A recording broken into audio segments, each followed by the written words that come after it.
মনের অদম্য ইচ্ছা আর দৃঢ় মনোবল থাকলে কোনো কিছুই অসম্ভব নয়। এই সত্যিটিকেই বাস্তবে প্রমাণ করে দেখিয়েছে গোয়ালপুকুর 2 ব্লকের উত্তর কাহনিয়া গ্রামের এক কৃষক পরিবারের ছেলে ওয়াসিম আকরাম। পিছিয়ে পড়া এই অঞ্চলের সীমাবদ্ধতাকে জয় করে ওয়াসিম তার কঠোর পরিশ্রম ও আত্মবিশ্বাসের মাধ্যমে সাফল্যের এক উজ্জ্বল উদাহরণ হয়ে উঠেছেন। প্রথম প্রচেষ্টায় বাংলার অন্যতম কঠিন ডাব্লিউবিসিএস পরীক্ষায় গ্রুপ এতে সাফল্য, তাও আবার বাড়িতে সেলফ স্টাডি করে। ওয়াসিমদা, প্রথমে তোমার রেজাল্টটা দেখে অনুভূতি কেমন ছিল?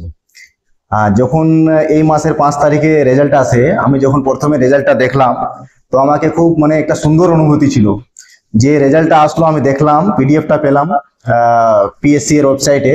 সেখানে আমি আমার নামটা চেক করি, তো আমার নামটা আমি রোল নাম্বার দিয়ে চেক করিনি, শুরু থেকে করছিলাম আমার হবে কিনা এরকম একটা অনুভূতি ছিল। তো হুট করে আমার নামটা আমি দেখতে পাই, তো 2-3 বার আমি রোল নাম্বার দিয়ে চেক করি, তারপরে গিয়ে আমি আশ্বস্ত হই না যে আমার গ্রুপে সার্ভিস হয়ে গেছে। আমি বর্ডার লাইনে ছিলাম, এরকম ভাবনা ছিল যে হতেও পারে নাও হতে পারে। গ্রুপে প্রথম অ্যাটেম্প ছিল, কিন্তু হয়ে গেল, খুব সুন্দর অনুভূতি ছিল। একদিকে পরিবারের আর্থিক সমস্যা, বেকারত্বের চাপ, ব্যাচমেটদের অনেকে চাকরি পেয়ে যাওয়া এবং চারপাশের মানুষের নানা প্রশ্ন, এইসব পরিস্থিতিগুলোতে তুমি তোমার প্রিপারেশন স্টেজে কি করে সামলেছো? হ্যাঁ, অবশ্যই। গ্রাজুয়েশন হয়ে গেছিল, গ্রাজুয়েশনের পরও যে 2-3 বছর বেকার থাকা, তার মাঝে আবার বেকারত্বের একটা চাপ, কোনো নিজের জন্য কোনো আর্থিক উপায় করতে পারছিলাম না যে কিভাবে জীবন চলবে। তার উপরে আবার লোকের একটা প্রেসারও ছিল যে কি করছি না করছি, তো একটা যে চাপ থাকে সামাজিক চাপ, সেটাও ছিল। তো এগুলো সবগুলো জন্য একটাই প্রশ্ন ছিল, ধৈর্য ধরে থাকতে হবে। পরীক্ষাটা যখন দিয়েছি, যখন চেষ্টা করছি, একদিন সাফল্য আসবেই। তার জন্য আমি চেষ্টা করে গেছি আর ধৈর্য ধরে রাখছি। শেষমেশ সাফল্যটা পেলাম, বেশ ভালোই লাগে। বর্তমানে ছেলে মেয়েদের পড়াশোনার ক্ষেত্রে সবচেয়ে বড় সমস্যা হচ্ছে মোবাইল ফোন আর সোশ্যাল মিডিয়া। তুমি তোমার প্রিপারেশন স্টেজে এই দুটির সঙ্গে কি করে সামঞ্জস্য রেখে তোমার পড়াশোনা চালিয়ে গেছো? দেখো, আমি যে সোশ্যাল মিডিয়া বলতে আমি শুধু হোয়াটসঅ্যাপে ছিলাম, তো আবার পিডিএফ আদান প্রদান এবং ইনফরমেশনের জন্য। আমার কোনো ফেসবুক অ্যাকাউন্ট ছিল না, ইনস্টাগ্রামে কোনো অ্যাকাউন্ট ছিল না। তো ওই জন্য বলছি যে সোশ্যাল মিডিয়া থেকে যত দূরে থাকবে ছাত্রছাত্রীগণ, ততই ভালো থাকবে। হ্যাঁ, তুমি যদি সোশ্যাল মিডিয়া ইউজও করছো, তো রিলায়েবল নিউজ চ্যানেল বা অন্য কিছুকে তুমি অবলম্বন করে তোমার নিউজ গ্যাদার করতে পারো, সেটা আলাদা ব্যাপার। কিন্তু তোমাকে যে এই মোবাইল সোশ্যাল মিডিয়া যাই হোক, একটা ভালো দিকে ইউজ করতে হবে। কিছুতেই ডাইভার্ট হওয়া যাবে না। এই যে রিল দেখা, শর্ট ভিডিও দেখা, এটাতে অনেক সময় নষ্ট হয়, আর আমাদের মধ্যে বিভিন্ন রকমের ভাবনা আছে। তো ওইগুলো থেকে যদি আমরা দূর করতে পারি, ওগুলো থেকে বিরত করতে পারি। আর এই মোবাইলটারও অনেক সুন্দর সুন্দর ইউজ আছে, যেমন টেলিগ্রাম, ইউটিউব, অনেক গাইডেন্স পাওয়া যায়। তো এটা যদি ভালো মতো ইউজ করা যায়, তো ভালো মতো ইউজ করা যাবে। অনেকে ডাব্লিউবিসিএস এর প্রিপারেশন নিতে গিয়ে প্রচুর ম্যাটেরিয়ালস নিয়ে পড়াশোনা শুরু করে, কিন্তু কিছুদিন পরে ধৈর্য হারিয়ে ফেলে। তোমার প্রিপারেশনের সময় কখনো কি এমন হয়েছিল? বলে কি করে তুমি তোমার প্রিপারেশন চালিয়ে গেছো? হ্যাঁ, আমি যখন প্রিপারেশন শুরু করি, তখন আমার মনে একটাই ছিল যে আমাকে লিমিটেড ম্যাটেরিয়ালস রাখতে হবে। কারণ অতিরিক্ত ম্যাটেরিয়াল যখন তুমি রাখবে আর অতিরিক্ত ম্যাটেরিয়ালস নিয়ে যখন তুমি পড়াশোনা করবে, তখন মাথায় একটা চাপ আর মানসিক সৃষ্টি হবে। তো একটা কথা আছে যে তুমি ততটাই পড়াশোনা করো যতটা বারবার রিভাইজ করতে পারবে। তো খুব একটা ম্যাটেরিয়ালস বেশি ছিল না, বেসিক বইয়ের সাথে কিছু অ্যাডভান্স বই পড়েছিলাম, তাতেই আমার এই ডাব্লিউবিসিএস পরীক্ষা বের হয়ে যায়।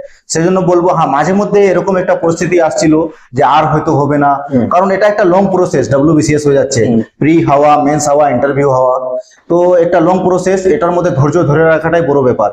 মাঝে মধ্যে ভেঙেও পড়েছি, কিন্তু নিজেকে সামলে আবার বলেছি যে যাই হোক, যখন ধরেছি তো হাল ছাড়বো না। তো সেই হিসাবে আমি নিজের প্রিপারেশনটা করেছি। প্রিপারেশন স্টেজে অনেক বাধা প্রতিকূলতা আসে, তোমার জীবনে কখনো এরকম পরিস্থিতি এসেছিল? এলে তুমি কিভাবে মুভ অন করে তোমার প্রিপারেশনটা কন্টিনিউ করেছো? অবশ্যই, আমার জীবনে তো সেরকম পার্সোনাল কোনো প্রবলেম ছিল না। একটাই প্রবলেম ছিল, ফাইন্যান্সিয়াল ক্রাইসিস, যেটাকে আমরা আর্থিক প্রতিকূলতা বলি। তো এটা মাঝে মধ্যে এসেছে। আমার বাবা মা আমাকে অনেক হেল্প করেছে, যা করেই হোক ওরা আমাকে সাহায্য করেছে আমার এই আর্থিক প্রতিকূলতাটাকে দূর করতে। তো পরিবারের যে সাপোর্ট ছিল, বন্ধু বান্ধবের সাপোর্ট ছিল, যাদের সঙ্গে থাকতাম তারাও সাহস যোগাতো। তো এটাকে পার করা যায়। অ্যাকচুয়ালি প্রবলেম টেম্পোরারি, প্রবলেমটা কখনো পার্মানেন্ট হয় না। এটাই আমি যে ফিউচার স্টুডেন্ট বা ফিউচার যে স্টুডেন্ট আছে তাদের বলবো যে প্রবলেমটা হয়ে যাচ্ছে টেম্পোরারি, আমাদের সেটাকে পার্মানেন্ট ভাবা উচিত না। তো নিজের সেই কৌশলে, নিজের সেই ধৈর্যে আমরা সেটাকে পার করতে পারি। অবশ্যই। ডাব্লিউবিসিএস পরীক্ষায় প্রচুর কম্পিটিশন, তার উপর বহু নামি দামি কোচিং সেন্টার রয়েছে। এই অবস্থায় বাড়িতে থেকে সেলফ স্টাডি করে পরীক্ষায় সফল হওয়ার জন্য তোমার মোটিভেশন কোথা থেকে আসে? এই মোটিভেশনটা অন্তর থেকেই ছিল। যখন আমি ছোটবেলায় ছিলাম তখন থেকে একটা অফিসার জানতাম না অফিসার কিরকম হয়। যখন গ্রাজুয়েশনে আসলাম তখন আমার মনে একটা স্বপ্ন আসে যে আমাকে অফিসার হতে হবে, যে করেই হোক।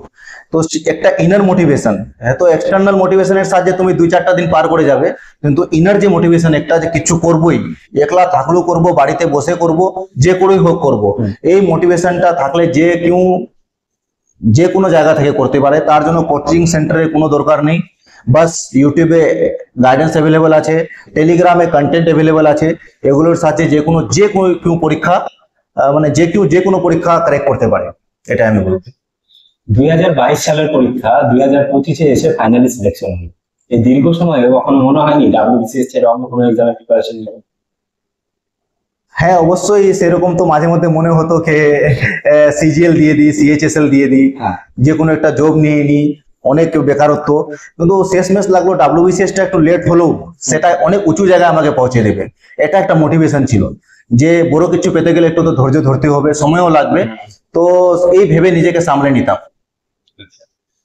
অনেকেই বলে WBCS এক্সামের প্রিপারেশন নিতে গেলে সবকিছু ছেড়ে শুধুমাত্র পড়াশোনায় করতে হবে। এই উক্তিটির কতটুকু সত্যতা রয়েছে? না, সেরকম কোনো ব্যাপার না, এটা আমি একদমই বিশ্বাস করি না। একটা মানুষ একটা না কোনো কাজ করতে পারে না, সেটা একটা একঘেয়েমিতা চলে আসে। তো সেই একঘেয়েমি কাটাবার জন্য আমাদের মাঝে মধ্যে খেলাধুলা করতে হবে, মাঝে মধ্যে একটু ঘুরতেও বেড়াতে হবে। যার যে হবি আছে সেই হবিটাকেও আমাদের অবলম্বন করতে হবে। শুধু পড়াশোনা করে গেলে মানে যে একটা ঘন্টা বলে না যে 24 ঘন্টা পড়াশোনা করতে হবে, 24 ঘন্টা 18 ঘন্টা, সেরকম কোনো ব্যাপার না। তুমি যদি 8 ঘন্টা ভালো মতো পড়ছো, কিন্তু সেই ফুল ফোকাসে পড়ছো, তা করেও তুমি পরীক্ষাটা ক্র্যাক করতে পারবে। কারণ অনেকে জবের সাথে ওই পরীক্ষাটা ক্র্যাক করে, তো তারা কি আর কি মানে সবসময় কি পড়তে থাকে, সেটা কোনো বিষয় না। অবশ্যই নিজের হবি করো, নিজে একটু ঘুরতে পারাও, আর যতটুকু তোমার লাগবে টার্গেট, দিনের দৈনিক যে টার্গেট, টার্গেটটা পূরণ করলেই তোমার সিলেকশনটা হয়ে যাবে। আর পড়াশোনা বাদে আর কি কি ভালো লাগে? পড়াশোনা বাদে আমাকে বিভিন্ন ধরনের ফিকশনাল কিংবা নন ফিকশনাল বই পড়তেও ভালো লাগে। যেরকম অলৌকিক কোনো কাহিনী হয়ে গেল, কোনো বই হয়ে গেল, ব্লগস হয়ে গেল, ইন্টারন্যাশনাল রিলেশন হয়ে গেল। তার মাঝে একটু সাইক্লিংটা ভালো লাগে, সাইক্লিংটা করি।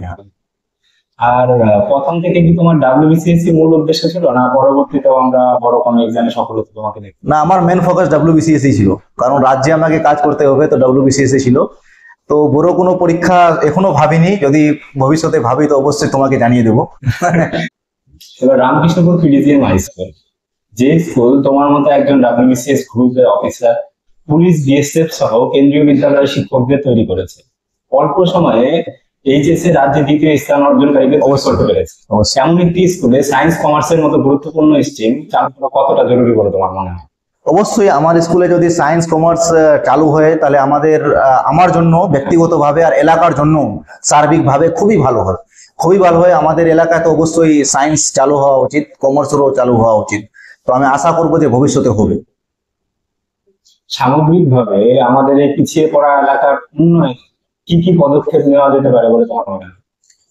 আমি এটাই বলবো যে পরিকাঠামোর যে উন্নতি, ইনফ্রাস্ট্রাকচার, সেটা করতে হবে।